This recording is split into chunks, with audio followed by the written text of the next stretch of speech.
I want to update everybody about vaccines because across this entire country today, there are people, everybody, are making another huge sacrifice. Millions of people working from home, teachers and pupils coping with online learning, businesses who have borne the brunt of successive lockdowns, and of course, the amazing staff of our NHS and our care workers who are grappling with this new variant of coronavirus.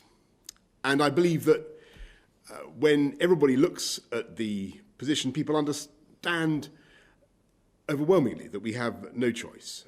When the Office of National Statistics is telling us that more than 2% of the population is now infected, that's over 1 million people in England, and when today we've reported another 60,000 new cases.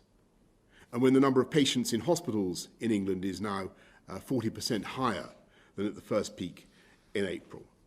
I think, obviously, everybody, you all, want to be sure that we in government are now using every second of this lockdown to put that invisible shield around the elderly and the vulnerable in the form of vaccination, and so to begin to bring this crisis to an end. And I can tell you that this afternoon, with Pfizer and Oxford AstraZeneca combined, as of this afternoon, we've now vaccinated over 1.1 million people in England and over 1.3 million across the UK. And that includes more than 650,000 people over 80, which is 23% of all the over 80s in England. And that means that nearly 1 in 4 of one of the most vulnerable groups will have in 2 to 3 weeks, all of them, a significant degree of immunity. And when you consider that the average age of COVID fatalities is in the 80s, you can see the importance of what we have already achieved. And that's why I believe that the Joint Committee on Vaccination and Immunisation was right to draw up a programme aimed at saving the most lives the fastest.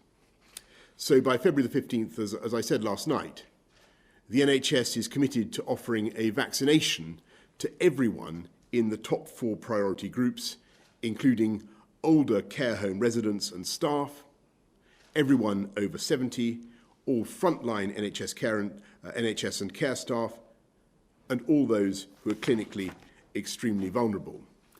And to help us with meeting this target, we've already have 595 GP-led sites providing vaccines, with a further 180 coming on stream later this week. We have 107 hospital sites, with a further 100 later this week. So that's almost 1,000 sites, vaccination sites, across the country by the end of this week. And next week we will also have 7 vaccination centres opening in places such as sports stadium and exhibition centres. We know that there will still be long weeks ahead in which we must persevere with these restrictions, but I want to give you, the British people, the maximum possible transparency about this vaccine rollout, with more detail on Thursday and daily updates from Monday, so that you can see day by day and jab by jab how much progress we are making.